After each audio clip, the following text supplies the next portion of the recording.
Allez, hop. Au total, c'est toi qui t'occupes d'appuyer sur le bouton C'est bon, j'ai appuyé sur le bouton. Ça y est, on dit plus de bêtises. C'est parfait. Donc, on l'a dit plein de fois il y a quelques minutes, mais bienvenue à tous, aux nouveaux, mais aussi à ceux qui nous suivent depuis un moment. On est tous ravis, tous les organisateurs, on est vraiment très contents de redémarrer une 6e saison. Donc ça commence à faire, hein, on essaye de faire mieux que Lost ou Walking Dead. Pour le coup, je ne sais pas si mes références elles sont bien intelligentes là pour le coup. En tout cas, on est content de redémarrer tout cela. Donc vous avez quasiment tous les organisateurs, mais on va réexpliquer pour ce premier meet-up qui on est, ce qu'on fait et c'est quoi le club Power BI. Alors, je vais le faire un peu plus rapidement que d'habitude. Vous avez un site web. Sur le site web, il y a les liens des choses importantes. La première des choses qui est très importante, c'est ces meet-up qu'on fait. On va parler de l'agenda juste après, mais c'est simple. Vous allez sur le site Meetup et mais normalement, ce que vous avez dû faire pour venir ici. On a un Twitter, on a une chaîne YouTube où tout est enregistré. Donc, on le redit encore une fois, cette réunion est enregistrée et donc sera disponible en replay sur la chaîne YouTube. Et il y a une newsletter, mais on n'est pas très assidus sur les newsletters. Donc c'est simple, vous allez sur clubpowerbi.com. On va essayer d'enrichir le site web cette année, notamment avec les têtes des speakers des différentes sessions et pourquoi pas d'autres contenus qui pourront arriver. Mais en tout cas, toutes les informations sont là. Alors maintenant, le Club Power BI, c'est qui? Alors déjà, un point important avant que j'introduise mes chers camarades qui ont rejoint le Club Power BI ces dernières années. On est bien une communauté, techniquement une association à but non lucratif. Donc, on fait tout ça sur notre temps libre et notre temps perso. Et on fait ça parce que ça nous plaît, parce qu'on est fan de ce joli produit qui s'appelle Power BI, hein, et pour lequel vous êtes tous venus sur ce meet-up.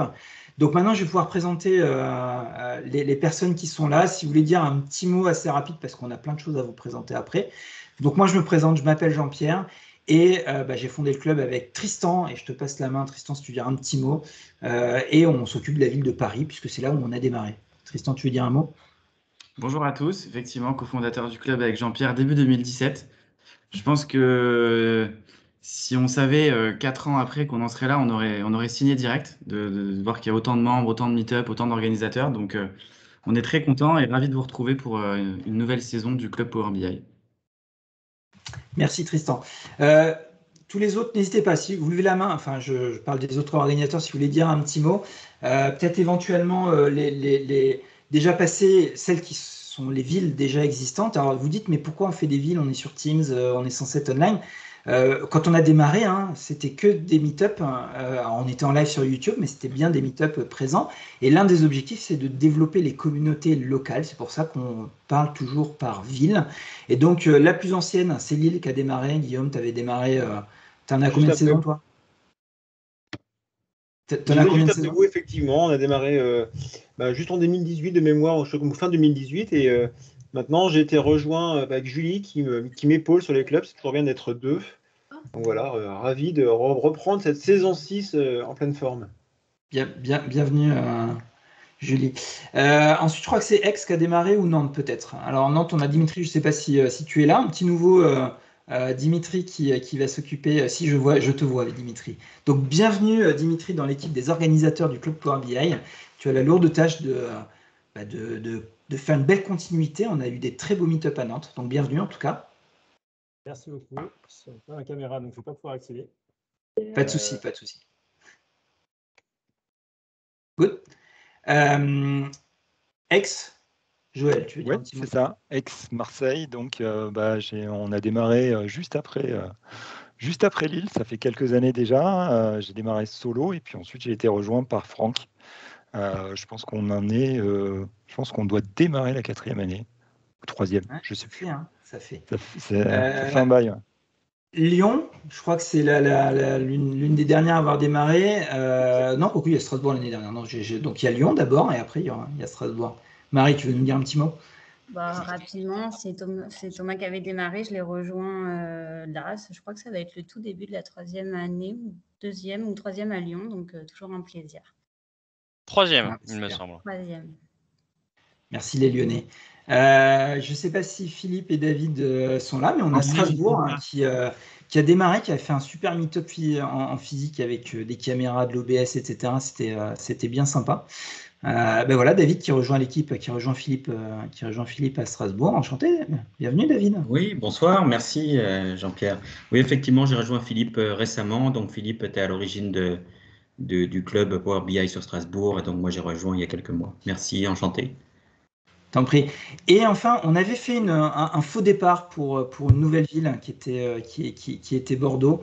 Malheureusement, en mars 2020, il s'est tout passé quelque chose qui a un peu changé la donne. Et comme je disais, on essaie quand même d'avoir quelque chose de local. Donc on a attendu.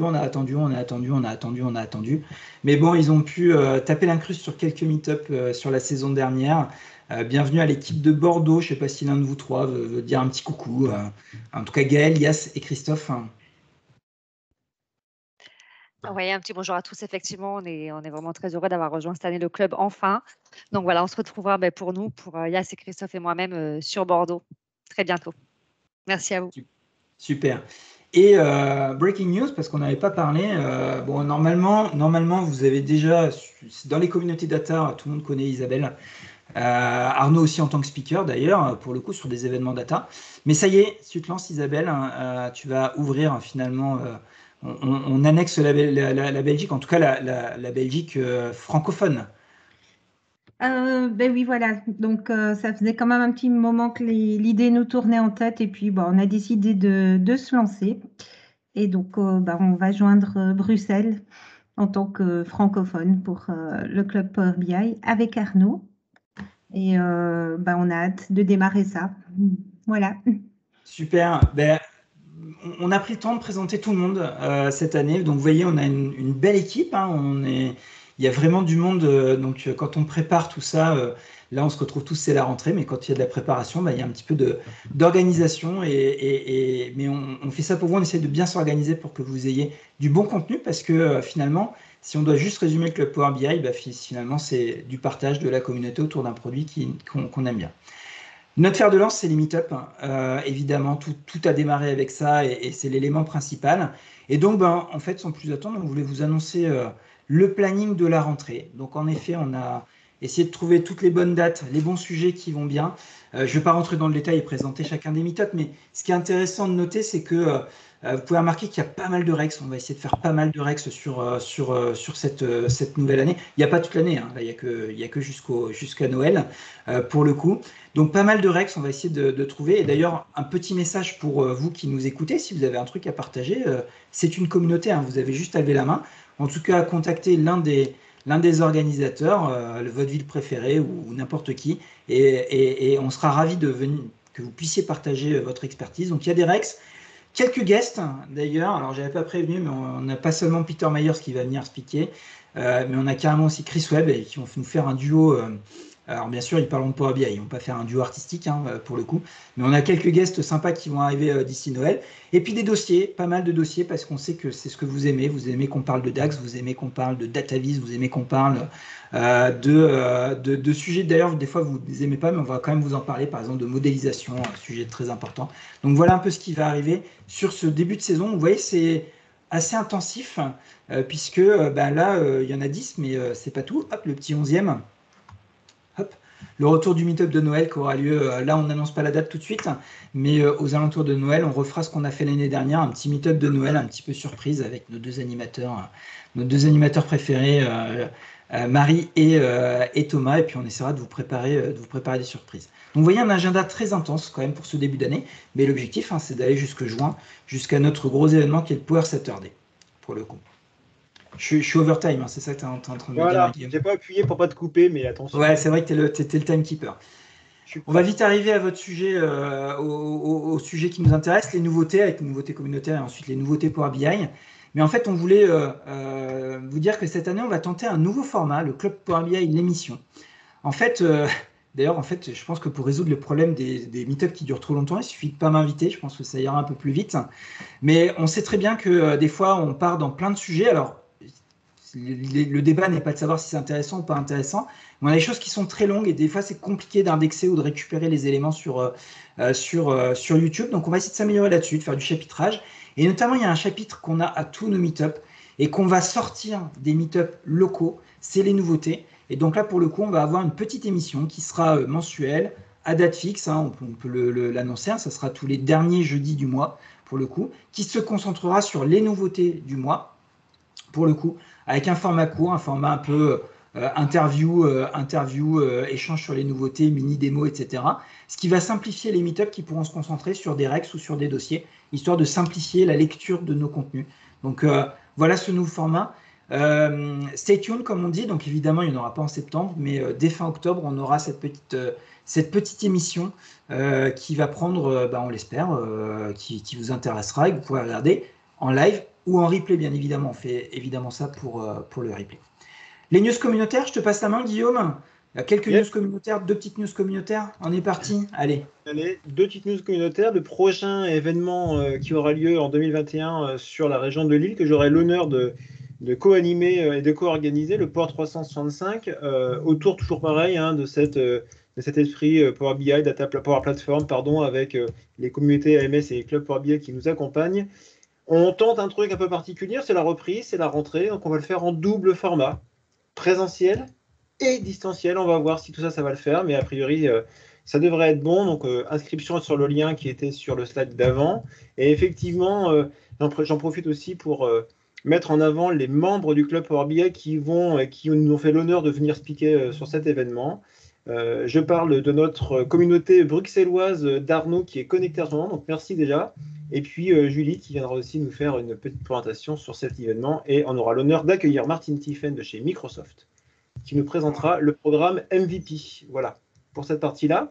Et puis un deuxième gros événement majeur, soit aussi pour le coup, le 18 et 19 novembre 2021, ce qu'on appelle chez nous le PPFS, qui veut dire le Power Platform Fresh Summit. Bel événement sur 2 jours. Et le Call for Speaker, ce qu'on appelle le C4S, le Call for Speaker est ouvert. Il y a le lien. Si vous voulez speaker, donner un retour d'expérience ou présenter quelque chose, n'hésitez pas à soumettre votre session et l'équipe du PPFS fera le maximum et vous dira ce qu'il en relève. Voilà. Exactement. On est co-organisateur de cet événement. On essaiera de faire en sorte qu'il y ait des beaux sujets Power BI qui ne font pas doublon avec le club Power BI. Merci Guillaume pour ces news.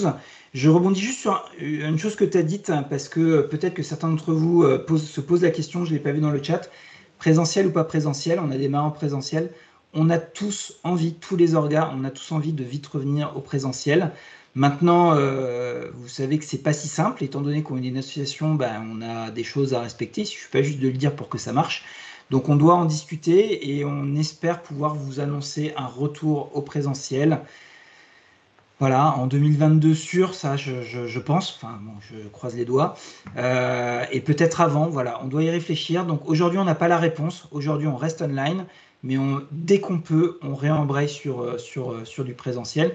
Et merci Guillaume d'ailleurs d'ouvrir la voie et de tester ce format hybride pour voir un petit peu comment ça... Voilà, on croise les doigts et on compte sur vous bien évidemment là-dessus.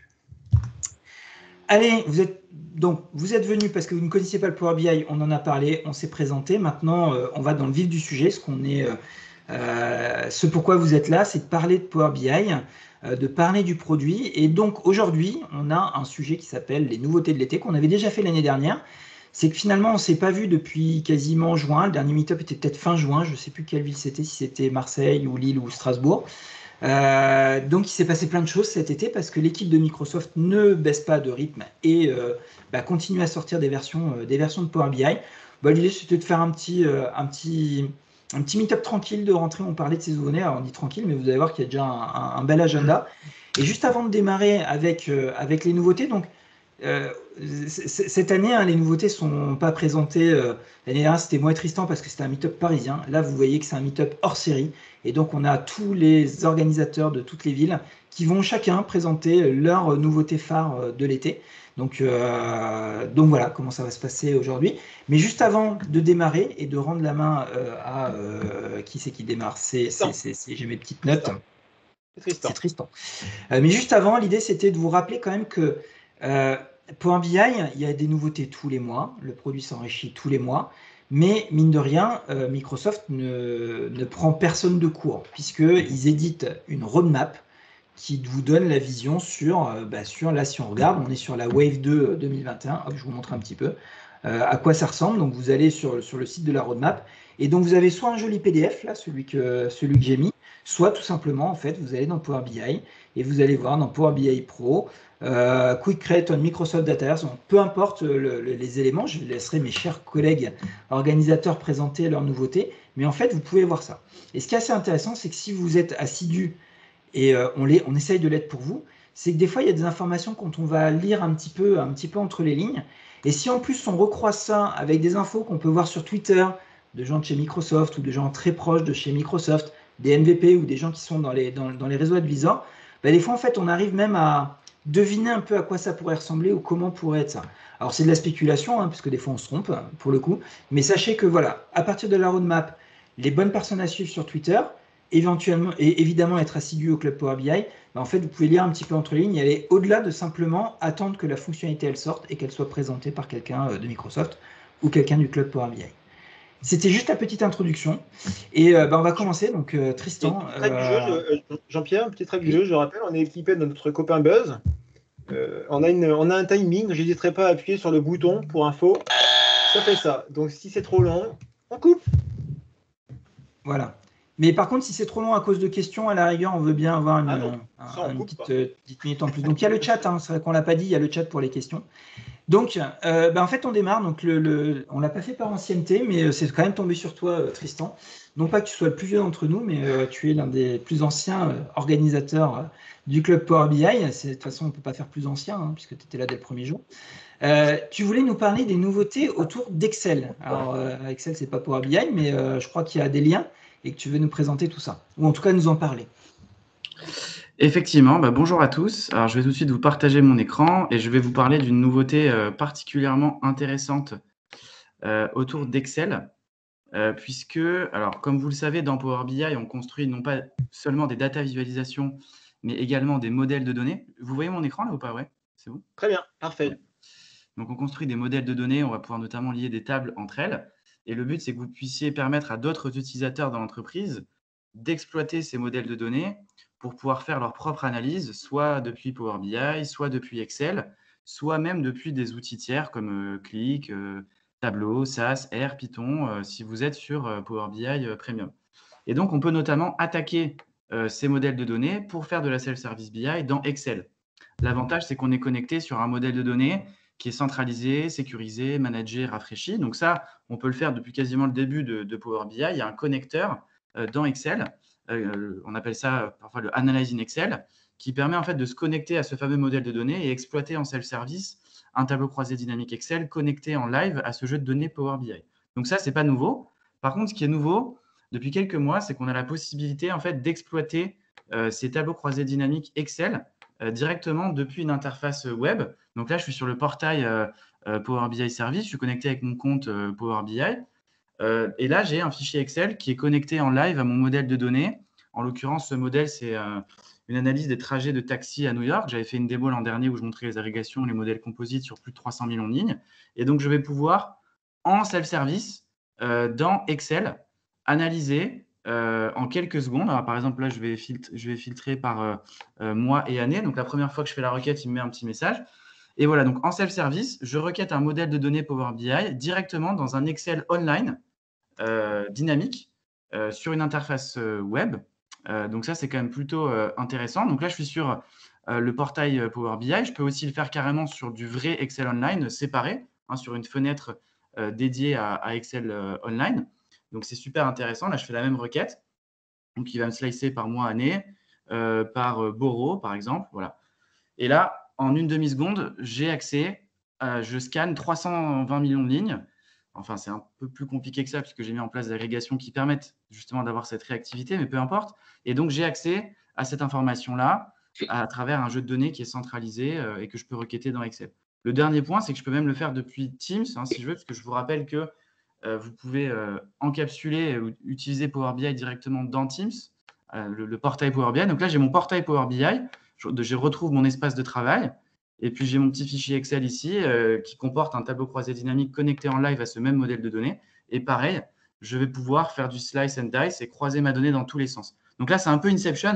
C'est un fichier Excel qui est connecté à Power BI, que j'ai publié dans un espace de travail Power BI et que je consomme dans Teams. Voilà, la boucle est bouclée. Vive Office 365. Voilà pour cette petite nouveauté bien sympathique, qui évidemment a plein de cas d'usage qui vont au-delà de ce que je vous montre là, mais qu'on pourra peut-être détailler dans un prochain meet-up. Bravo. Et tu as même fait le temps escompté. Superbe. Nickel. Merci Tristan.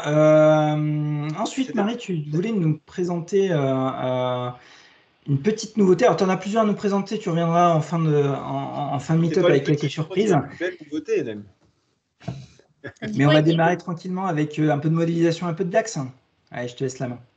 C'est du petit DAX. Petit DAX. Alors, je partage mon écran. Si je peux, parce que là, je ne sais pas où je suis. A priori, dans ta cuisine. Non, dans les bureaux. Alors, je vais y arriver. Et c'est bien, je perds du temps dès le début en plus. Hop, voilà. Non, mais toi, j'ai même pas. Tu es en train de prendre le temps que notre ami Tristan n'a pas consommé, donc tout va bien. Est-ce que c'est bon pour l'écran? Oui, c'est parfait. Tu peux y aller. Je mets le compteur. Super. Donc, c'est une petite nouveauté DAX, mais si, comme moi, vous êtes un peu allergique à la façon de passer les dates dans DAX, c'était, à mon sens, une belle nouveauté. Donc, juste pour rappel, avant, on était obligé d'utiliser des choses un peu comme ça, où on définissait la date, on définissait le temps. Et pour ceux d'entre vous qui sont un peu habitués à du SQL ou des choses comme ça, on aurait pu espérer le passer entre cotes et ça aurait été beaucoup plus simple. Ce n'était pas le cas. Et voilà, qui est sorti cet été, donc une nouveauté sympa. Maintenant, en écrivant juste donc DT et la date sous format date, donc avec un espace ou avec T ensuite pour passer le temps si vous voulez le passer, on peut passer des dates, à mon avis, beaucoup plus simplement. Donc du coup, ça va donner quelque chose comme ça. Par exemple, là, j'avais mis des dates et des prix. Et si je veux filtrer juste sur janvier 2021, je vais pouvoir maintenant utiliser quelque chose de cet ordre-là, donc des dates qui sont supérieures ou égales à DT, et je passe juste ma date entre guillemets, et pour moi, ça, c'est une révolution dans le DAX. Et si je voulais passer donc du temps, je pourrais en ajoutant espace ou T de time. Donc voilà, la petite nouveauté de DAX. Parfait. Good. Excellent. Je regarde s'il y a des questions, parce que moi j'en ai une. Le format est donc imposé, on est d'accord, hein, c'est le format universel. Ouais. Ouais, c'est année, mois, jour. C'est SQL, quoi. Voilà. Je crois qu'on enchaîne avec Isa. Putain, mais on est vachement en avance là, punaise. On a fait combien de temps pour l'instant, Guillaume? Mais attends, on a juste une minute d'avance. Tant mieux. On a une minute d'avance, mais je suis assez confiant sur le fait qu'Isa va en prendre quelques-unes de plus. Pas très grave. Oh, mais tout de suite. Bon, bah, je vais commencer par partager mon écran. Ça peut être utile. Donc, voilà. Ah là là, je me sens tout rouillée, hein. C'est vraiment le jour de la rentrée. Est-ce qu'il est partagé là? Non. Pas encore, mais ça ne serait tardé. Tout va bien? Oui. Ok, super. Voilà, cette super. fois, ça devrait arriver. C'est parfait, Isa. N'oublions pas que tout ceci vient de loin quand même. Voilà. Allez hop. On va se mettre en slideshow. Donc en fait, moi, ce dont je vais vous parler aujourd'hui, ce sont des nouveautés, des choses qui étaient déjà un petit peu présentes, mais qui vont vachement plus loin sur la Power BI REST API. Donc, pour rappel, je ne sais pas s'il y a des pratiquants parmi vous, j'imagine bien, les Power BI REST API nous permettent d'aller manipuler et de faire des choses directement en mode programmation, que ce soit parce que vous faites du Power BI Embedded ou que ce soit parce que vous êtes administrateur du tenant et que vous avez besoin d'obtenir des informations ou de faire des tâches d'administration de façon plus massive, si je puis dire. Voilà, alors ce dont je voulais vous parler aujourd'hui, la première chose, ce sont les fameux scanners API. Donc, je ne sais pas si vous avez déjà eu l'occasion justement d'aller interroger le REST API pour faire un inventaire, parce que la beauté de la Self-BI, c'est qu'au bout d'un moment, ça peut être facilement chaotique, hein, si on ne tient pas les utilisateurs un petit peu à l'œil. Donc, on a ces API qui nous permettent d'aller lister les workspaces, qui nous permettent d'aller voir ce qui existe comme rapport, etc., etc. Les méthodes avaient été améliorées avec ce qu'on appelait les scanners API, et maintenant, on va pouvoir obtenir plus de métadonnées, on va pouvoir obtenir des informations détaillées. Ça veut dire quoi en gros? Ça veut dire qu'on ne va plus rester à l'extérieur du dataset. Et ça, c'est vraiment cool. On va pouvoir aller voir ce que les gens ont fait quand ils ont publié leur rapport sur Power BI. Et ça, en tant qu'administrateur, je trouve que c'est vraiment une excellente nouvelle, notamment si vous travaillez avec des capacities en premium et que vous avez un peu peur qu'on ait publié n'importe quoi et que vos performances en souffrent. Alors, concrètement, comment ça se passe? J'ai fait des slides un petit peu didactiques parce que si on les met à disposition après, ça peut toujours être utile. La première chose qui est importante à faire, ça va être de configurer le tenant. Donc, il y a une série d'étapes. On va les passer en revue. Donc, c'est tout con, mais franchement, il ne faut pas oublier parce que sinon, après, on s'énerve un peu sur son script, évidemment.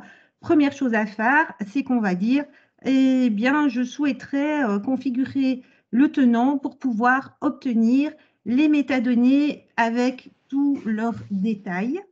Et donc, ça va permettre non seulement d'obtenir des noms de tables, de colonnes dans les datasets, par exemple, mais la deuxième option va aussi vous permettre même de voir les mesures et les expressions DAX qui sont utilisées à l'intérieur de vos datasets. Donc, une fois que le tenant est configuré, ensuite, on va utiliser effectivement une méthode qui est assez simple et qu'on va pouvoir faire en PowerShell. Donc, je vous ferai une petite démo. Tu me diras où j'en suis dans le temps. Normalement, j'ai du temps quand même. Voilà. Donc, le principe, c'est qu'en fait, on récupère la liste des workspaces avec une méthode qui s'appelle Modify. Pourquoi? Parce que la première fois, on fait un full scan et après, on demande ce qui a été modifié depuis. Évidemment, ça demande des droits élevés, mais je vous rappelle qu'on a maintenant la possibilité d'utiliser aussi des services pour faire ça et donc d'avoir une forme de délégation par rapport à ça. Je vous montrerai peut-être ça ou vous le verrez peut-être dans le PowerShell. Une fois qu'on a récupéré ces ID, on va les passer à une autre méthode qui s'appelle getInfo et c'est cette méthode-là qui va vraiment aller rechercher tout ce dont on a besoin. Voilà, et donc il va falloir lui passer, ici je lui ai fait un tout petit body, mais en général on envoie par batch de 100 maximum. Et donc on doit trouver un moyen, si on a plus que 100 workspace, d'un petit peu slicer et découper les choses. Voilà. Ensuite, on va vérifier que tout s'est bien passé. Et enfin, on va récupérer le résultat. Alors, le résultat, évidemment, ça va se présenter sous quelle forme? Du JSON. Et ensuite, on n'aura plus qu'à exploiter le JSON qu'on aura eu. Alors, je vais me rendre dans PowerShell parce que c'est vraiment un endroit sympathique pour tester les choses. Et on va donc s'amuser à voir ce que ça donne. J'en suis où au niveau du temps, Guillaume? Moi, t'es pile poil. On avait prévu un peu plus pour toi parce que c'était un gros sujet. Donc, pour l'instant, regarde, il est là, mais j'ai pas appuyé. Ok, oui, mais pas de menace. Hein. Donc voilà, vous voyez ici les 4 étapes dont j'ai parlé tout à l'heure qui sont là. Hein. Dans la première, hein, bon, évidemment, je vais me loguer. Hop, puis je vais ici. Oups. Voilà. Dans la deuxième étape, qu'est-ce que je vais faire? Eh bien, je vais effectivement lui envoyer les ID que j'ai récupérés. Alors, on peut le faire dans une variable. J'ai un truc un peu plus élaboré ici. C'est vraiment juste pour vous montrer la petite chose. Donc là, je lance vraiment le scan en tant que tel. Et donc, vous voyez ici qu'il y a un ID de scan qui apparaît dans le bas de l'écran. Ensuite, on va se dire, tiens, c'en est où là? Est-ce que le poulet dans le four est cuit? Et il me dit, ah ben oui, succide. Si j'ai un poulet qui cuit aussi vite. Ah oui, mais je suis végétarienne en fait, donc cet exemple est mauvais.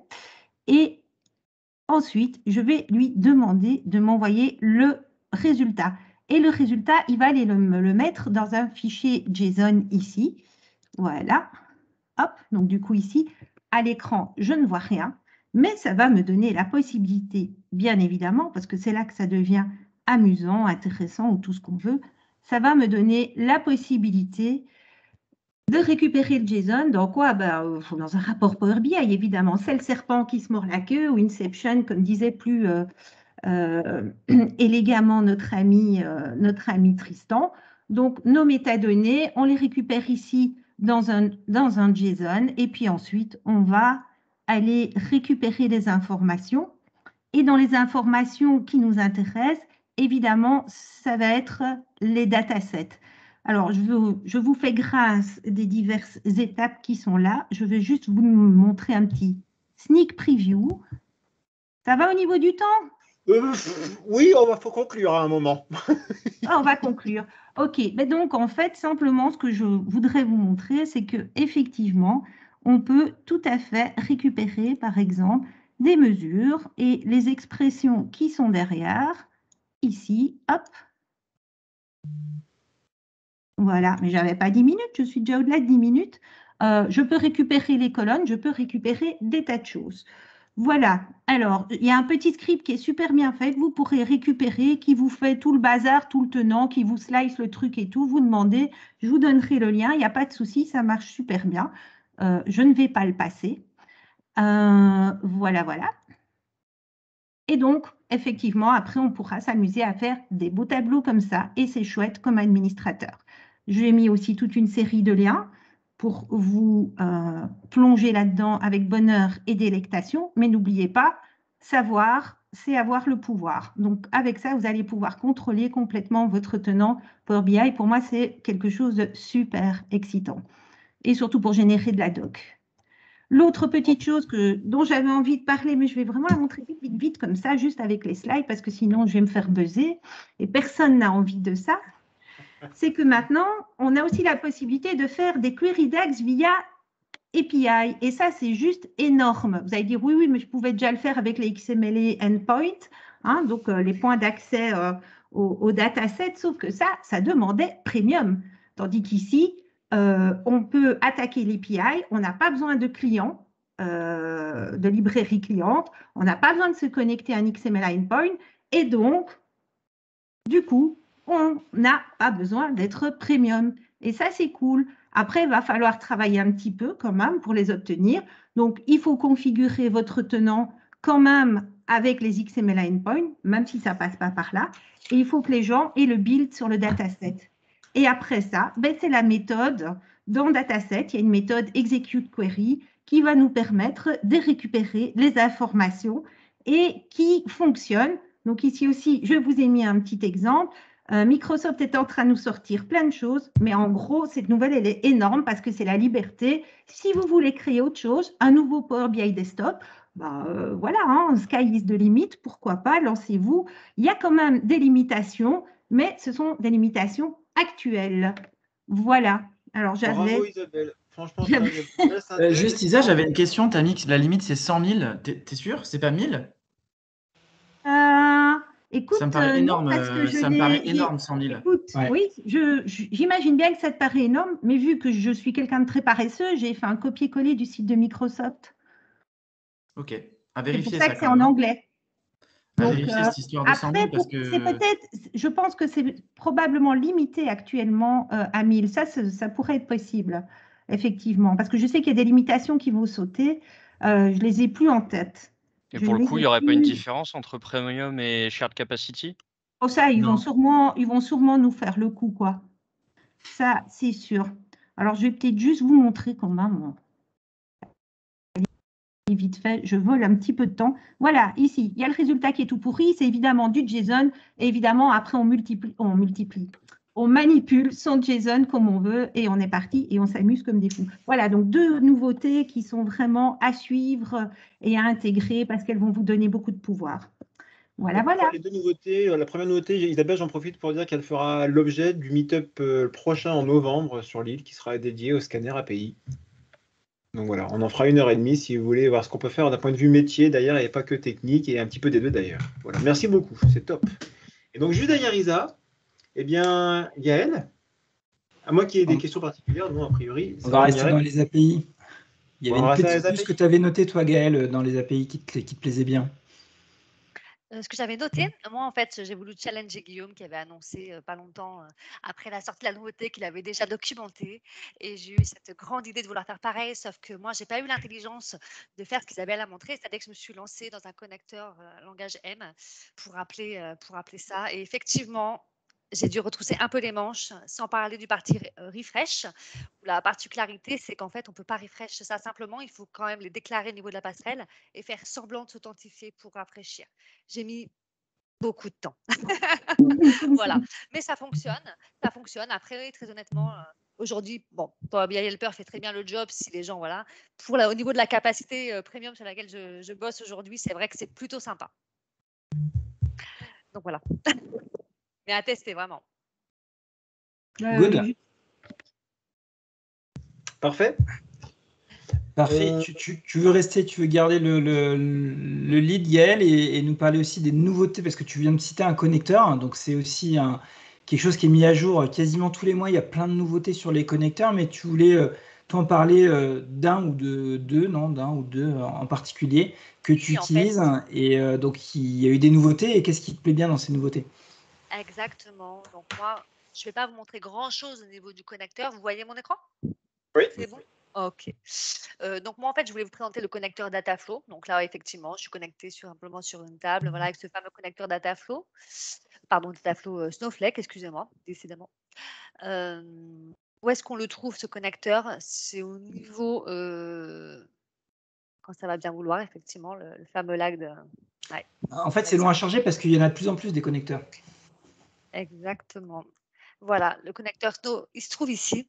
Je peux vous montrer assez simplement comment il est fichu.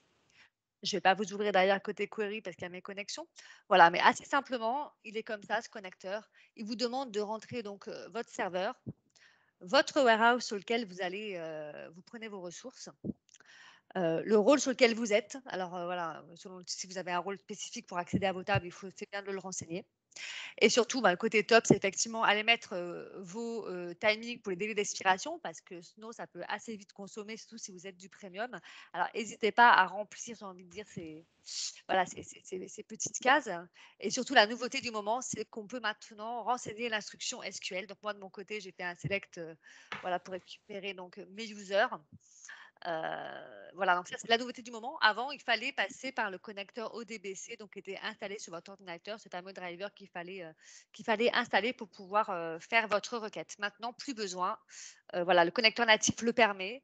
Et c'est un peu la même chose pour le connecteur BigQuery que je n'ai pas prévu de vous présenter, mais je sais que c'est la même, que c'est la même nouveauté qu'ils ont mis à jour, la possibilité de faire l'injection SQL dans le connecteur natif. Voilà, côté connecteur Snowflake. Sur le service, comment ça se présente? Il arrive ici dans les informations d'identification des sources de données.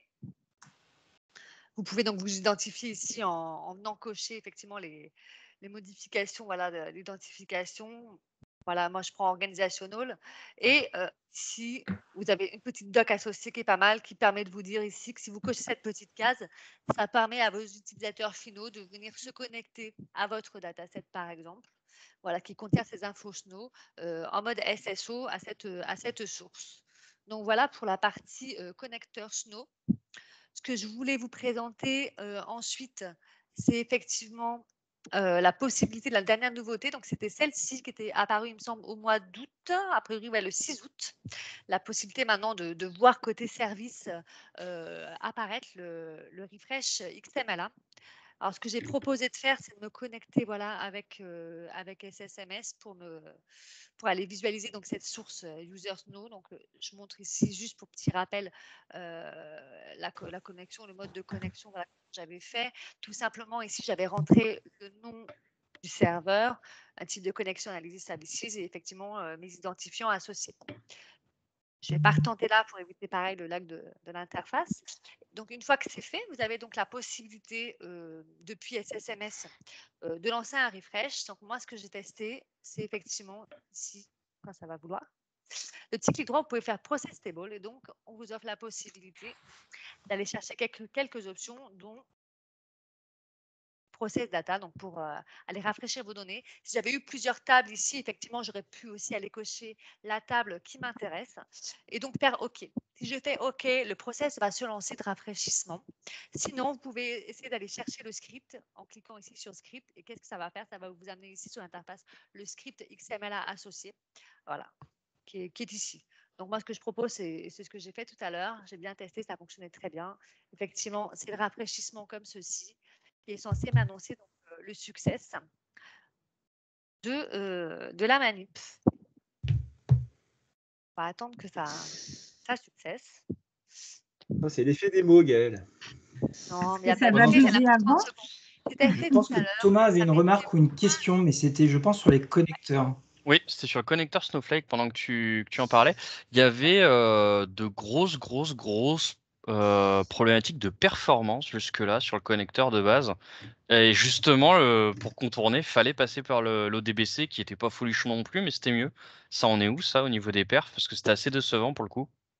Ben, moi, j'avoue, je n'ai pas avoir eu le souci, en fait, effectivement. Et j'ai même invité les utilisateurs à décommissionner l'ODBC. Et puis, effectivement, pour pouvoir un petit peu monitorer tout ce qu'ils font, utiliser le connecteur natif, en fait. Donc, du coup, excuse-moi, en direct query ou en import? Alors, en général, il y a des deux. Il y a des deux, effectivement. Je ne pourrais pas te dire parce que, comme tu disais, les problèmes de performance, j'en ai pas eu. Les utilisateurs font les deux. Il y a quand même des friands qui balancent quand même des grosses requêtes Snow, mais franchement, ça reste du domaine de l'acceptable quand c'est des requêtes de 15 minutes. Voilà. Après, c'est assez gourmand en ressources quand même. Donc, c'est vrai que c'est peut-être que la contrainte, elle est surtout là. Elle est surtout d'un point de vue tarifaire, j'ai envie de dire. Mais côté perf, non, on n'a pas eu trop de soucis, de problèmes de refresh en ce sens. Après, la capa est déjà un peu full. Ouais. Effectivement, il faudrait peut-être que je regarde l'impact de Snow par rapport à ça.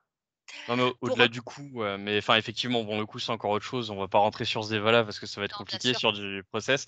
Mais effectivement, c'est direct query sur des tables de plusieurs millions de lignes, bah, pas folichon, quoi. Hein. On peut se faire un café à chaque fois qu'on clique sur un visuel, quoi. Donc, bah là, effectivement, il faut penser à mettre le timeout.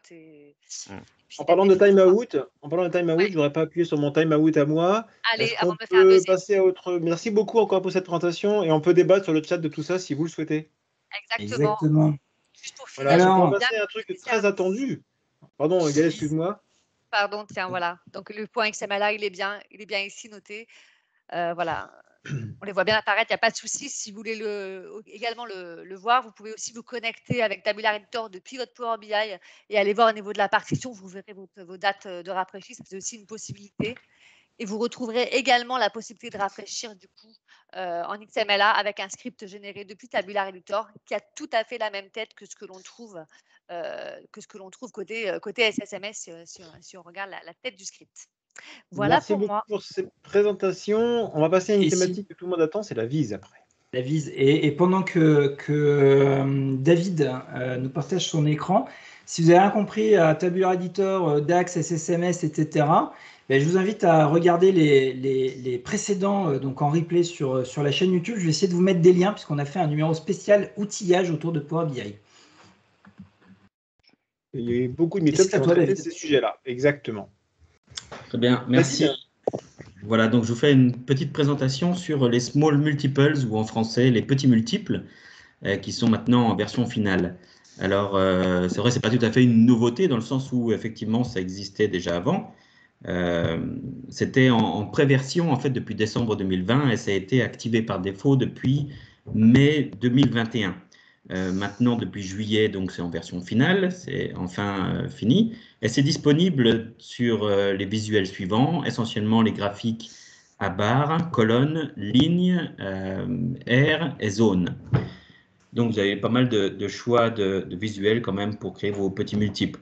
Une nouveauté en particulier depuis juillet, août, hein, depuis l'été, la possibilité de trier ces petits visuels et également quelques améliorations sur la performance du visuel, lecture écran et puis navigation clavier qui ont été améliorées.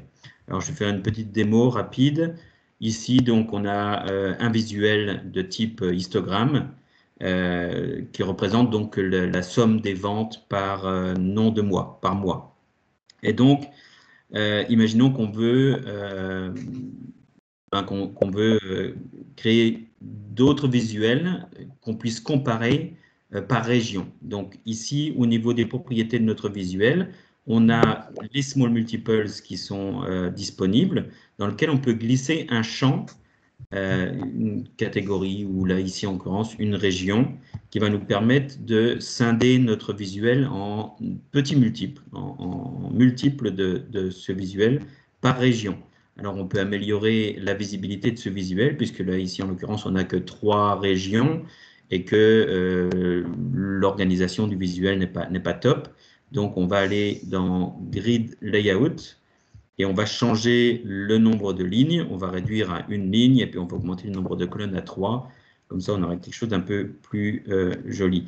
Ou éventuellement, on peut faire le contraire. On peut mettre 3 lignes d'ailleurs. Je trouve que c'est peut-être mieux comme ça. Et 1 colonne, et puis on va le mettre sur la droite. Voilà. On va scinder tout ça là-bas. Alors, quelque chose d'intéressant, on a vu qu'on peut triguer les petits multiples par ordre croissant ou décroissant, soit par région ou alors par vente, par exemple, pour avoir en premier les ventes les plus importantes et vers la fin les ventes les moins importantes. Aussi, quelque chose sur laquelle je voulais parler, c'est les couleurs personnalisées. Hein. Donc, on a la possibilité de donner une couleur à l'arrière-plan. Alors, faites bien attention, si vous voulez jouer sur l'arrière-plan, ne faites pas l'erreur que j'avais faite au début. Moi, j'avais été chercher dans arrière-plan du visuel et j'avais activé l'arrière-plan du visuel et j'avais essayé d'utiliser une mesure pour changer la couleur de l'arrière-plan. Mais ça, c'est l'arrière-plan du visuel, ce n'est pas l'arrière-plan des petits multiples. Alors, pour l'arrière-plan des petits multiples, il faut aller dans Grid Layout et aller chercher donc la couleur d'arrière-plan. Là, je vais utiliser une mesure que j'ai créée au préalable. Ah, c'est pas ça, c'est Field.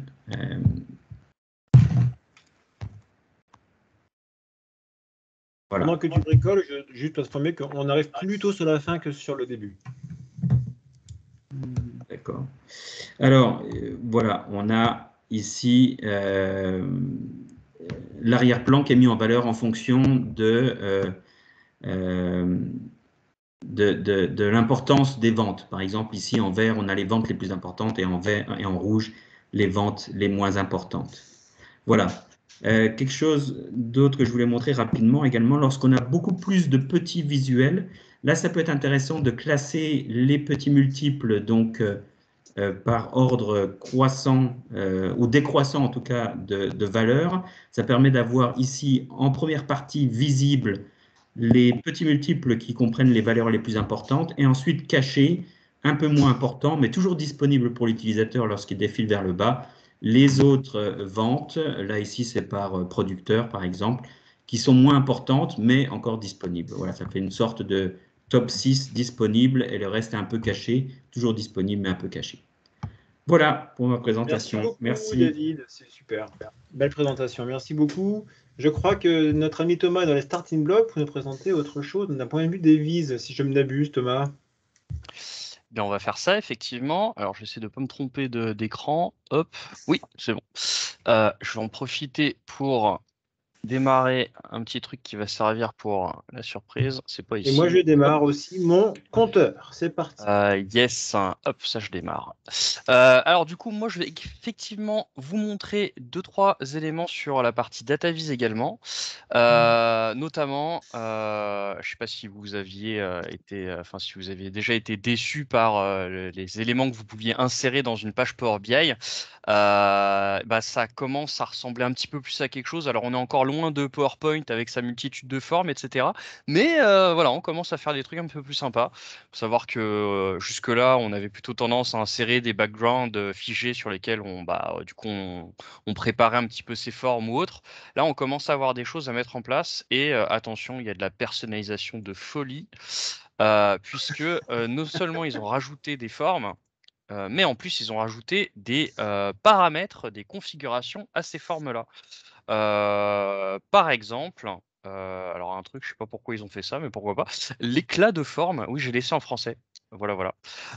L'éclat de forme parce que ça met un petit halo. Voilà, si vous vouliez faire des choses qui brillent finalement sur Power BI, bah, vous pouvez. Alors, ils appellent ça le flou. Bon, toujours, moi, je suis amoureux des traducteurs chez Microsoft, mais bon, ça, c'est un autre débat. Du coup, on peut effectivement rajouter un certain nombre d'éléments là-dessus, rajouter de la transparence sur ce flou-là. Vous voyez, je peux mettre à 100% sur un truc que je mets et ça fait juste un écart. Voilà, donc c'est bien, c'est qu'ils introduisent une nouvelle feature, ce qui est cool, hein, franchement, c'est sympa, ça permet de faire des trucs rigolos. Sauf que maintenant, pour aligner ces visuels, bienvenue en enfer. Voilà, donc bref, vous m'avez compris. Il y aura des petites choses à faire là-dessus, mais ça peut être quand même assez rigolo de pouvoir faire des choses là-dessus. Et c'est pas tout. Attention, on peut même jouer sur la forme. Alors directement, on peut même, si on s'est trompé, petite liste déroulante pour changer la forme. On avait un petit peu la même chose sur les boutons quand on changeait de type de bouton qu'on insérait. Là, c'est pareil, donc c'est plutôt sympa, ça évite de supprimer, de refaire, etc. Et on peut changer les arrondis de bord. Vous voyez, alors ça peut faire des formes incongrues. Bon, ça c'est pas très grave, mais voilà, on peut faire un petit peu mumuse là-dessus, hein, plutôt sympa. Bah ça marche sur à peu près toutes les formes hein, qu'ils ont pu rajouter. Un autre truc plutôt sympa, alors que j'ai vérifié, mais ça marche bien, la reproduction de la mise en forme, ça marche très bien hein, pour ces paramètres-là. Donc une fois qu'on en a fait un et qu'on veut les appliquer, bon là c'est une catastrophe. C'est de l'art abstrait, mais bon bref, bah, vous pouvez le réappliquer à d'autres plus rapidement, donc c'est plutôt sympa. Deuxième petite chose que je voulais vous montrer, hop, on va faire un peu de place. Ça va être, alors ça pour le coup c'est franchement, c'est franchement sympa.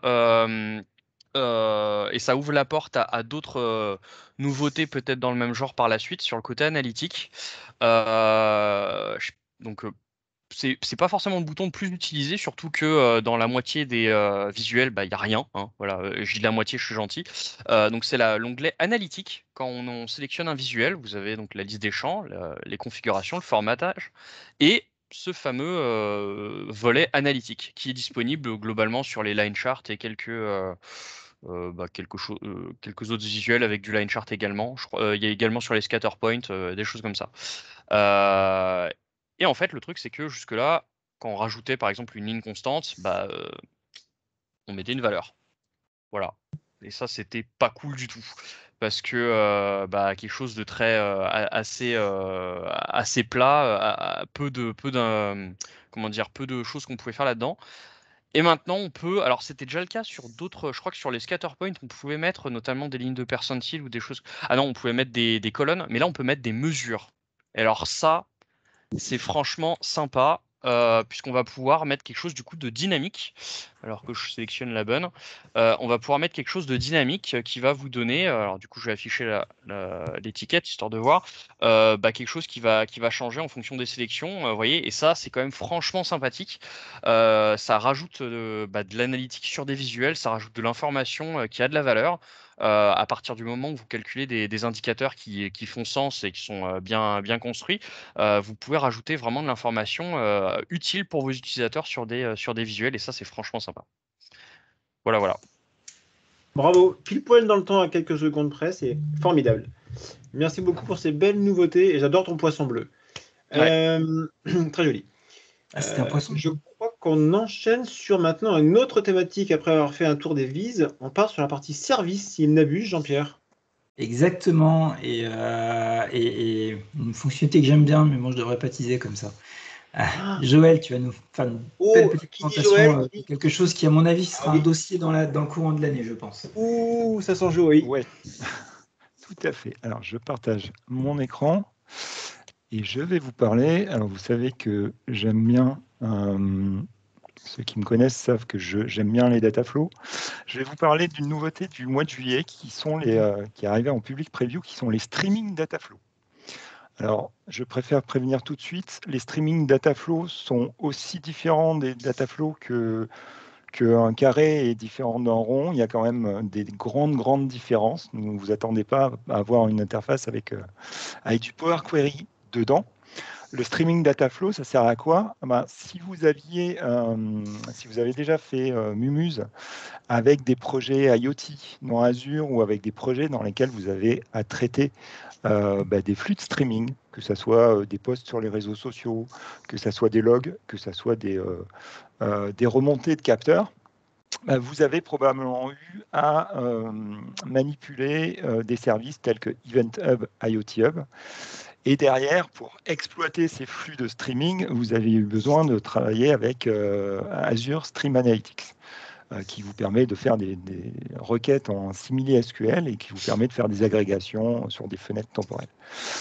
Les streaming data flow, si je veux faire un raccourci, ça va être du Stream Analytics Self-Service, c'est-à-dire la possibilité en no-code de pouvoir vous connecter à un IoT Hub, à un Event Hub et à vous faire vos agrégations, à créer en fait des tables de données en temps réel directement à partir du service Power BI. Donc pour vous montrer, alors première chose à vous dire qui va refroidir tout le monde, c'est évidemment une fonctionnalité premium.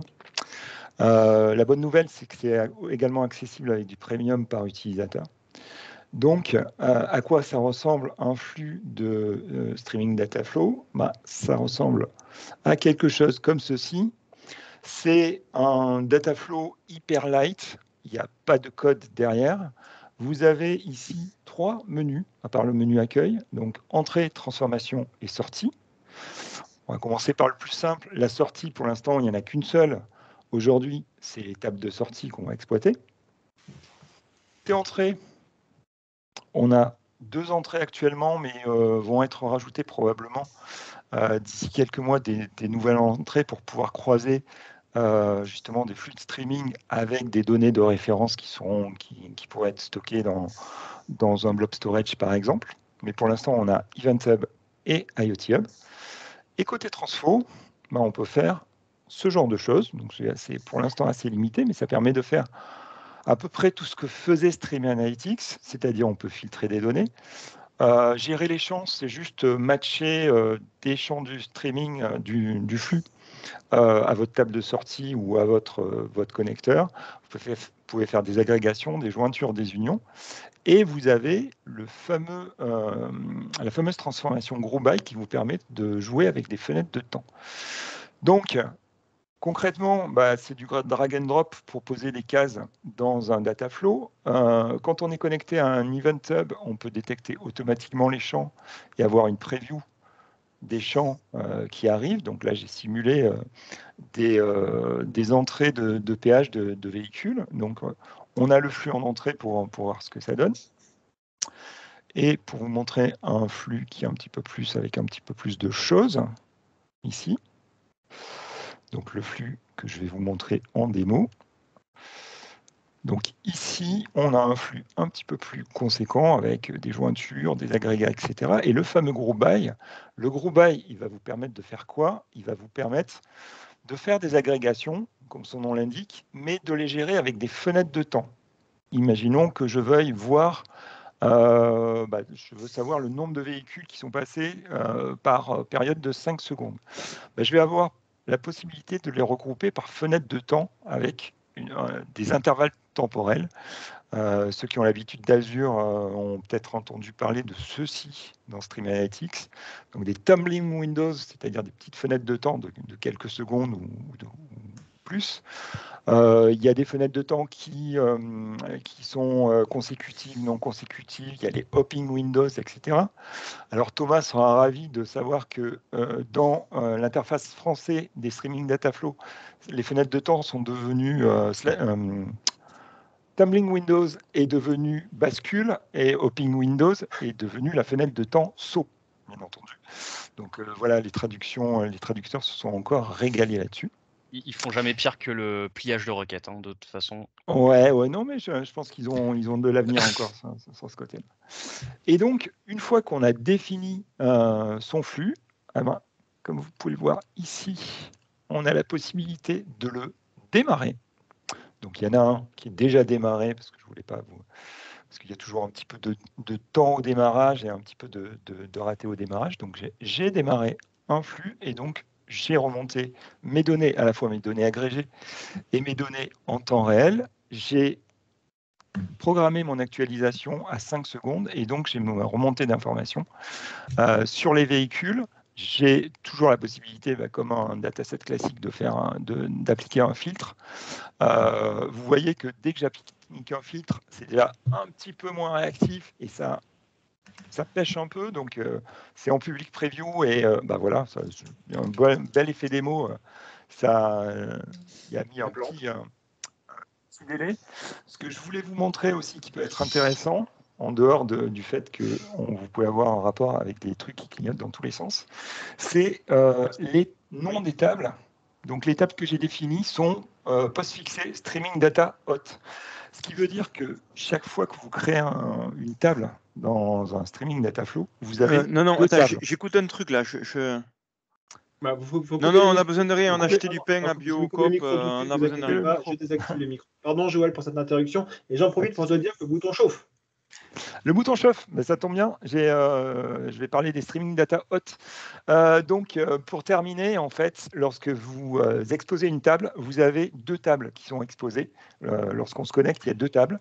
Il y a la table normale streaming data hot, donc comme son nom l'indique, des données chaudes en temps réel. Et vous avez une table archive data cold.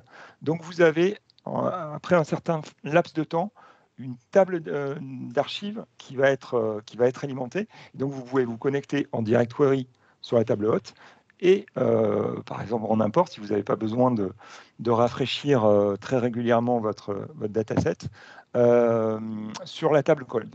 Voilà, j'ai terminé pour cette présentation.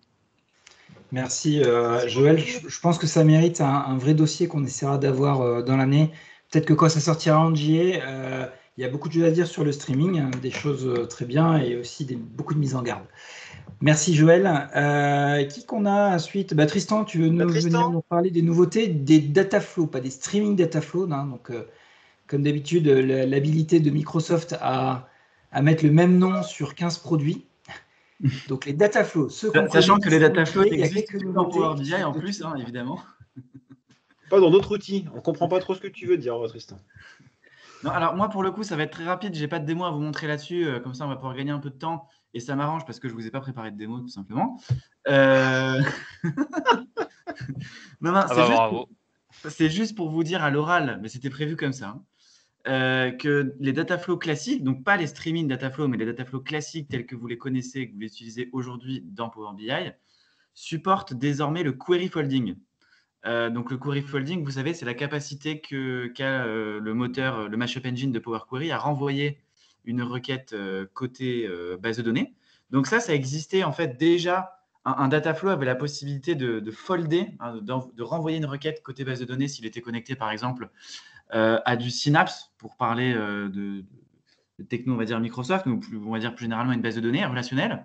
Mais en revanche, on ne pouvait pas définir un rafraîchissement incrémental entre un dataset Power BI et un dataflow Power BI. Donc, vous pouviez rafraîchir de manière incrémentale votre dataflow, mais pas votre dataset. Et pourquoi? Parce qu'il n'y avait pas de query folding et on ne pouvait pas renvoyer une requête Power Query entre votre jeu de données Power BI dans Power BI Desktop et le dataflow qui était dans le service Power BI. Et ce qui d'ailleurs, pour moi, rendait les dataflows très, très peu intéressants. Donc, Microsoft a levé cette fonctionnalité qui n'est disponible malheureusement que sur Power BI Premium parce que ça nécessite en fait le Enhanced Compute Engine qui est en fait le moteur amélioré de Power Query. En gros, en sous-jacent derrière, c'est un moteur de compute qui tourne et qui vous donne la possibilité de pouvoir justement folder les requêtes. Désolé, j'emploie beaucoup d'anglicisme. Donc bref, on vous fera certainement un meet-up là-dessus ou une démonstration parce que ça, à mon sens, ça peut rendre les dataflows intéressants même dans un contexte à forte volumétrie. Je suis en train de monter une démo là-dessus et c'est vrai que ça marche super bien, y compris sur des grosses volumétries. Du coup, maintenant, vous allez pouvoir vous servir de dataflow un peu comme d'un layer, d'une couche, un peu comme si c'était un data warehouse et vous allez pouvoir rafraîchir vos jeux de données en incrémental et voilà. Le seul bémol, je le répète, c'est que c'est disponible que sur Power BI Premium. Et ça ne sera certainement jamais disponible sur Power BI Pro. Voilà, c'est tout. Merci beaucoup Tristan pour cet éclairage. Il me semble qu'on repart du côté de chez David, sauf erreur de ma part, pour qu'il y ait un sujet qui peut, pas très loin d'ailleurs, les agrégations, il me semble, David. Un gros sujet, je vais mettre le lien du meet-up parce qu'on a fait quelques meet-up dessus, et donc là l'idée c'est de se concentrer sur les nouveautés des agrégations. Oui, tout à fait. Oui. Je vais parler des agrégations rapides. Alors, je vais partager mon écran. Je pense concernant le timing, après, ça sera impeccable. Ok. Donc, bon, les agrégations, c'est pas nouveau en soi, hein, mais le fait que maintenant, Microsoft met en place des agrégations automatiques, et c'est en préversion.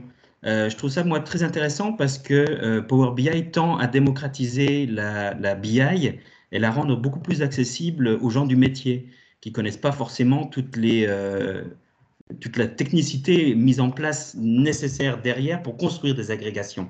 Et donc, quelque chose de très, très simple, ça va être juste d'activer un petit bouton dans le service pour rendre les agrégations automatiques et ne pas avoir besoin de se soucier de la complexité de création des agrégations.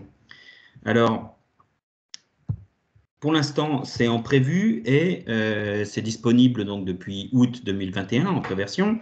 Et ça nécessite une licence premium. Ce n'est pas accessible à tout le monde, hein. C'est vrai qu'il faut avoir une licence premium. Et pour l'instant, ça fonctionne avec Azure Synapse Analytics, Snowflake et Google BigQuery.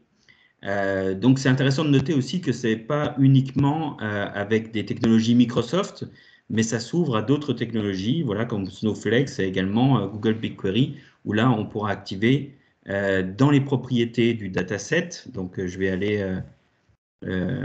alors, c'était pas ici. Non, ouais, je l'ai là. Il faudra aller dans les propriétés du jeu de données et, en l'occurrence, activer les agrégations automatiques.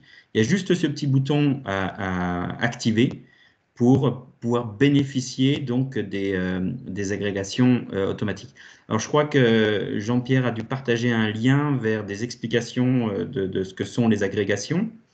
Vous pourrez avoir plus d'explications, mais en gros, ça permet d'améliorer la performance de votre rapport et la façon dont les données sont agrégées. Et surtout sur des gros jeux de données, des grosses volumétries, où là, vous allez créer des agrégations, soit vous pouvez les créer vous-même, et éventuellement compléter avec des agrégations automatiques ou uniquement passer par des agrégations automatiques. Donc, c'est complémentaire aussi des agrégations que vous allez pouvoir créer manuellement. Alors, rapidement, voilà, je vais terminer avec ça aussi, mais dans votre modélisation de données dans Power BI, vous pouvez faire un clic droit sur un jeu de données et utiliser Manage Aggregations. Ça, c'est donc les agrégations que vous allez pouvoir créer vous-même dans un premier temps pour simplifier donc les requêtes que vous allez faire et donc optimiser la performance de votre jeu de données et de votre rapport. Mais aussi en complémentaire, donc, il y a les agrégations automatiques qui vont pouvoir être utilisées. Voilà, donc en préversion depuis août et accessible uniquement pour les premiums. Voilà, merci. Parfait, pile poil dans le timing, bravo. Super. Et Thomas avait fait un teasing quand il a interrogé les problèmes de performance des connecteurs BigQuery et Snow sur le Direct Query. Bah, tu as répondu les agrégations sont là pour aider, et en plus Microsoft nous fait un bouton magique. Alors bon, faire attention toujours sur ce qu'il y a derrière le côté magique. Mais voilà. Et ben on va garder le meilleur pour la fin. Ouais, je pense qu'on finira en beauté, je crois, par les deux plus belles nouveautés, il me semble, présentées par la meilleure d'entre nous, qui est Marie. J'ai cru que tu allais dire les deux plus belles organisatrices. C'est très bas permis. Marie, the floor is yours. Alors, je ne sais pas par lesquelles, tu en as deux à nous présenter, et sur laquelle tu veux démarrer. On te laisse. Écoute, je pensais démarrer sur la nouveauté la plus intéressante, n'est-ce pas, Guillaume, qui est celle qui est arrivée sur le mobile. Donc, je prépare ça. Donc, comme c'est sur le mobile, hein, je suis désolée, mais je me suis dit, je ne vais pas vous montrer mon téléphone et je vous ai fait encore des petites captures d'écran. Donc, l'idée, c'est que les nouveautés sur le mobile de Power BI, à mon sens, sont très peu nombreuses. Et donc, quand il y en a une qui sort, même si elle est infime, j'aime bien en parler parce que je pense que la version mobile aurait tout à gagner à se développer d'autant plus. Je ne sais pas ce que vous voyez dans vos projets. Moi, je vois souvent qu'on arrive à des super rapports et puis que après, mes utilisateurs me disent « ce serait bien du coup de l'avoir sur mobile ». Et pour peu que j'ai passé un PowerPoint en fond, une charte graphique un peu spéciale ou quoi, je ne peux pas la reproduire sur mobile, donc je suis rapidement bloquée. D'où le fait que toutes les petites nouveautés m'intéressent. Et juste pour finir là-dessus, il y en a eu 2 qui sont passées récemment. Si vous les avez ratés, il y a eu le fait que la grille est un peu plus petite maintenant, donc on peut ajuster un peu mieux ses visuels.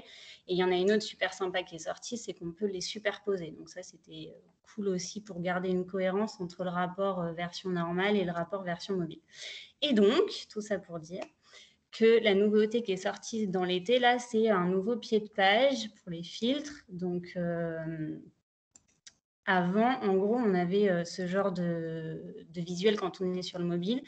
À la place du plus en bas, on avait 3 petits points. On ne savait pas forcément ce qui était derrière. Et je trouvais qu'il manquait des choses importantes, comme notamment l'accès aux bookmarks. Donc, Microsoft a un peu simplifié tout ça. Et ils ont donc maintenant le plus avec la flèche. Et quand on appuie dessus, on a donc des options en plus qui apparaissent, dont les bookmarks. Et surtout, ce menu ouvert reste en fait. Donc voilà, quand on est sur le mobile, il reste, on peut sélectionner et moi, je trouve ça vachement plus sympa. Donc voilà pour les mobiles. Et comme je savais que ça n'allait pas me prendre beaucoup de temps, j'ai rajouté une dernière nouveauté un peu à l'improviste, qui est donc sur le service. Donc en fait, sur le service est sorti, je ne sais pas si vous l'avez vu passer, je vais mettre sur le service, un nouvel onglet ici, Goals, en anglais, objectif, si vous, on le trouve aussi avec objectif. L'idée, c'est donc de regrouper en fait des métriques ou des KPI, des objectifs qui seraient importants pour une entreprise, qu'on va pouvoir aller piocher dans un petit peu les rapports qu'on a déjà publiés dans des workspaces, de les centraliser dans cet onglet et surtout d'assurer un suivi. Donc, les personnes vont pouvoir voir un petit peu l'historique, on va pouvoir déclarer un responsable de l'objectif et on va pouvoir interagir là-dessus. La mauvaise nouvelle de tout ça, c'est que c'est une nouveauté sur du premium pour l'instant ou du premium par utilisateur. Donc, hier soir, je me suis dit, qu'est-ce que je fais ? Je vais vous montrer des exemples tableau de bord Microsoft parce que je n'avais pas de workspace premium à dispo. Et finalement, j'ai fait appel à un ami et Thomas a répondu au pied levé. Donc, il a la démo des objectifs à vous montrer. Donc, Thomas, je te laisse la main. Ouais, voilà, ça m'a rajouté du boulot, C'est ça. super binôme. Bref, donc effectivement, après un super appel à moi, c'est moi l'ami, je suis allé réactiver ma super capacité premium dans Azure, Embedded, tout ça. C'est ça que j'ai activé tout à l'heure avant la démo pour être sûr que ça marche bien. Et je suis allé du coup tester aussi cette nouveauté avec, avec cette capacité premium. Donc du coup, comment ça se passe? En fait, quand vous êtes dans la partie Goals, donc alors je l'ai réduite, mais là je suis bien dans le menu Goals ici, d'accord, du service powerbi.com, vous arrivez finalement donc sur la même page que voyait Marie, sauf que comme moi j'ai quelque chose, du coup j'ai une petite section supplémentaire par rapport à l'écran que vous montrait Marie il y a quelques instants. Ce qui se passe, c'est que vous allez pouvoir ajouter, alors du coup, des dashboards. C'est-à-dire, alors là, attention, on parlait de terminologie avec Microsoft tout à l'heure, bon, ils ont encore fait fort, hein. Donc là, en fait, on rajoute effectivement un dashboard de goals. Voilà. Donc c'est pas un dashboard au sens les dashboards de Power BI dans lequel vous mettez n'importe quel type d'élément. Là, ça va être vraiment spécifique aux goals, c'est-à-dire que vous ne pouvez pas épingler finalement autre chose que des goals à ça. Bon, il n'y a pas besoin d'épingler, mais vous pouvez pas mettre d'éléments autres. Je vois des grosses blagues là sur le canal, c'est très très bien. Du coup, en fait, ce qu'on peut faire, c'est créer un nouveau dashboard, lui donner un petit nom, blablabla, une petite description, blablabla, et en fait, on est obligé de le lier à un espace de travail premium, bien évidemment. C'était ça que je voulais vous montrer, c'est pour ça que je me fiche de ce qu'il y a au-dessus. Évidemment, si tu n'en as pas, bah, écrase-en, il n'y a pas de souci. Mets ta carte bleue. Et du coup, on peut également rajouter des étiquettes de confidentialité. Alors, pour être tout à fait franc, j'ai pas eu le temps de vraiment regarder. Moi, j'ai surtout vu que je n'avais pas le choix de mettre quoi que ce soit. Donc, certainement que c'est par rapport à des configurations qu'il y a déjà aussi dans l'espace de travail. Mais là, enfin voilà, d'ailleurs, peut-être lire le petit truc en jaune. Se tombe pas appliqué dans... Bon, ok. Bon, il faudra que je regarde un petit peu plus cette partie-là, mais j'ai pas eu le temps. Je m'en excuse. Mais je vais déjà vous montrer la partie goals en elle-même. Donc finalement, ça vous rajoute un autre tableau de bord. Donc comme si vous rajoutiez dans l'espace de travail. Tiens, d'ailleurs, maintenant que j'y pense, je suis même pas allé regarder. Ah bah oui, voilà. Donc ça m'a bien rajouté un tableau de bord. Alors attendez, est-ce que je vous ai dit une bêtise? Non, c'est ça. On peut pas rajouter autre chose que des goals. Je voulais juste m'en assurer. Donc, comme vous pouvez le voir, en fait, et c'est là où on parlait de boucle aussi, on peut vite se perdre. Là, vous avez les goals, donc la liste de tous vos goals, mais si vous allez sur l'espace de travail où vous avez associé votre dashboard, bah, vous le verrez, alors pas là-dedans, mais dans les jeux de données. Bah oui, voilà, ça fait mal à la tête. Je ne sais pas si c'est une mauvaise classification, mais bon, voilà, en fait, on voit ça, on voit pas ça. C'est-à-dire, on voit le jeu de données associé, mais on voit pas le dashboard ici. Ça, je ne saurais pas vous dire pourquoi. Voilà, mais pour l'instant, c'est pas le cas. En attendant, ce qu'on peut faire, c'est rajouter. En fait, on va rajouter des scorecards. C'est-à-dire qu'en fait, cette ligne-là, ça va être une scorecard sur laquelle vous allez pouvoir lui mettre un petit nom. On va pouvoir mettre des remarques. Vous voyez le propriétaire qui est tagué automatiquement, un état, une valeur, une progression et une date d'échéance. Alors du coup, ça, comment on configure? On va pouvoir ajouter, modifier finalement le dashboard et rajouter un objectif. Donc là, le nom test live. Comme vous pouvez le voir, je suis propriétaire, je suis automatiquement mis dessus. Alors, je peux m'enlever, je peux pas mettre une autre personne. Alors, je peux pas mettre une autre personne si je suis déjà dedans. Par contre, alors, je vais juste voir, est-ce que... Oui, voilà. Par contre, je peux taguer quelqu'un d'autre. Voilà, je peux taguer quelqu'un d'autre, mais c'est c'est en remplacement, il faut absolument s'enlever pour que ça marche, comme vous avez pu le voir. Sinon, je peux pas rajouter qui que ce soit. Dans les valeurs, vous pouvez rentrer des valeurs manuellement. Bon, alors là, évidemment, l'intérêt, il va être assez proche du nul. Mais voilà, vous pouvez rentrer des valeurs manuellement et sélectionner dans une liste déroulante des états, changer les dates également, les dates de début, dates de fin. Et ça va vous permettre de setuper finalement votre scorecard. Là où ça va être beaucoup plus marrant, ça va être justement de se connecter à des données. Alors, par contre, là, j'ai pu voir 2-3 éléments sur lesquels il faut faire attention en tout cas. Ce qu'on va sélectionner, ça va être des éléments d'un rapport. C'est-à-dire, on ne sélectionne pas des éléments de champ d'un jeu de données, de mesures, etc. On va bel et bien sélectionner des éléments d'une page de rapport. C'est-à-dire que là, je vais me connecter à un rapport qui va arriver sur une page de rapport. Vous pouvez le voir, etc. Donc là, je vois vraiment mes visuels tels qu'ils ont été publiés. Et en fait, ce que vous allez sélectionner, ça va être des éléments de votre rapport avec les filtres. Donc attention, je peux très bien sélectionner quelque chose où l'année sélectionnée va être par exemple 2020. Donc où l'élément ne va pas être à jour, où la donnée ne va pas être à jour. Donc attention, vraiment attention à ce que vous sélectionnez. Comme vous pouvez le voir, au moment où vous cliquez sur l'élément, vous avez quand même un beau tooltip avec le résumé de ce qui est sélectionné finalement, avec la valeur actuelle, la mesure sélectionnée, etc. etc. Mais du coup, voilà, il faut vraiment être vigilant à ce que vous sélectionnez là-dedans. Donc ça, je vais pouvoir par exemple le sélectionner ici, et également la target, également le sélectionner sur le même rapport ou un autre rapport. Bon, a priori, un autre rapport, en termes de cohérence, il y aura des petits soucis, mais vous pouvez sélectionner en tout cas une target. Alors, on peut même sélectionner des visuels. D'accord? Il n'y a pas de souci. Par contre, vous pouvez également sélectionner des points sur le visuel. Donc, c'est là où ça commence à faire, comment dire, à faire vraiment gaffe. C'est-à-dire, vous pouvez sélectionner un data point sur un visuel. Donc vraiment, il faut vraiment faire attention à ce qu'on sélectionne ici. Donc je peux sélectionner. Vous voyez, ça filtre même la page de rapport, donc c'est interactif. Hein, voilà, c'est l'enfer. Hein, ce truc-là, Thomas, si je on me est pas permets conscient. juste de te couper dans ton entrain Ouais. extraordinaire, mais juste peut-être aller voilà, sur un point de conclusion, si ça ne te dérange pas. Non, bientôt fini. Une fois que vous avez sélectionné ça, alors toute la partie état, à ma connaissance, pour l'instant, ce n'est pas dynamique. Ouais, j'ai C'est-à-dire compris ça vous aussi. sélectionnez les éléments, pareil pour les dates. Par contre, les valeurs vont se mettre à jour. Alors, et dernière petite chose, et je vois que je n'ai pas publié apparemment la mise à jour. Ah bah si, non, annulé, j'ai rien dit. Si, je l'ai vu. Dernier élément, et je m'arrête là-dessus, c'est que si on sélectionne voilà, une carte sur laquelle il va y avoir un axe temps, donc que vous pouvez mettre en trend axis, d'accord? Je vous montre pour être sûr que ce soit clair. Vous pouvez sélectionner donc dans une carte, dans le type de champ, une trendline axis, que vous mettez le temps. Et bien à cet endroit-là, vous avez une option supplémentaire, suivre toutes les données de cette série chronologique.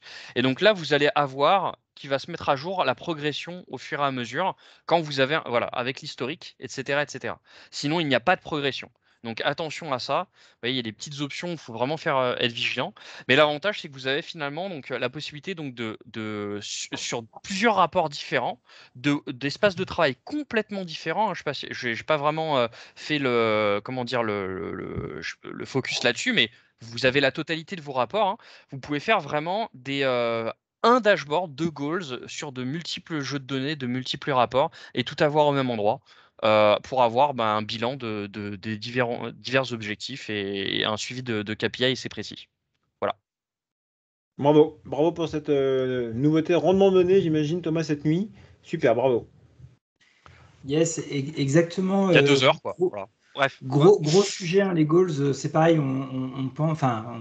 Je lance un appel si certains de nos orgas veulent en faire un dossier ou s'il y a des gens qui maîtrisent ça ou qui l'ont déployé, qui veulent venir faire un retour d'expérience. Je pense que les goals, c'est assez ancien dans le monde de la BI, hein, les méthodologies de Norton et Kaplan des années 80. Donc, c'est des choses qui, je pense, vont prendre de l'ampleur dans Power BI. Il est temps de conclure ce meet-up. On espère. Alors, il y a eu beaucoup d'échanges dans le chat entre organisateurs. Quelques questions. On espère qu'on y a répondu. On a mis plein de liens sur des anciens meet-up que vous pouvez retrouver sur notre chaîne YouTube. J'ai même testé. Hein, vous allez dans le moteur de recherche de la chaîne. Vous tapez Query Folding et vous aurez donc la session de janvier de Lille et de Guillaume tombe en premier, mais il y a toutes les sessions sur lesquelles on a parlé de Query Folding. Donc n'hésitez pas à aller chercher les éléments. On sait qu'il y a beaucoup de contenu, que vous n'allez pas vous taper des centaines d'heures de vidéos. Le moteur de recherche est très bien. Donc on vous remercie. Si vous avez des questions ou des remarques, n'hésitez pas. Moi j'en avais une pour Guillaume. Ce serait quoi ton top 3 là, des nouveautés qui ont été présentées? Écoute, je vais peut-être te surprendre, mais j'ai adoré le goals. J'étais même séduit, toi. J'étais un peu sceptique au début. Et puis, quelque chose qui m'a bien aimé, alors, parce que peut-être que je suis un peu pas trop objectif, mais les API, je pense que c'est quelque chose qui est assez révolutionnaire, qui permet de documenter de façon très simple. Donc j'en ai 2 là, j'ai retenu le goals et les API. Je trouve ça assez fabuleux. 2 univers complètement différents, mais assez waouh. Et le troisième coup de cœur pour moi, ce que j'utilise au quotidien, ça reste le Smart Multiple. Je l'utilise assez souvent. Je pense qu'il faut poser la question à l'audience, non? Il faudrait leur demander dans le chat. Mettez dans le chat votre top nouveauté de ce qu'on vous a top présenté. démo nouveauté préférée. Ça, c'est ce qui manque, hein, une option sondage directement dans le chat de Teams. Ouais, normalement, elle est censée exister, mais elle existe, hein. On n'a jamais trouvé en fait. Dans les discussions d'équipe, non? Pas dans le chat d'une réunion, aussi? Ouais, tu as raison. C'est bien vu. En tout cas, merci pour cette participation. Il est 20h, l'heure officielle de peut-être même arrêter cet enregistrement, si quelqu'un peut appuyer sur le bouton. Et puis...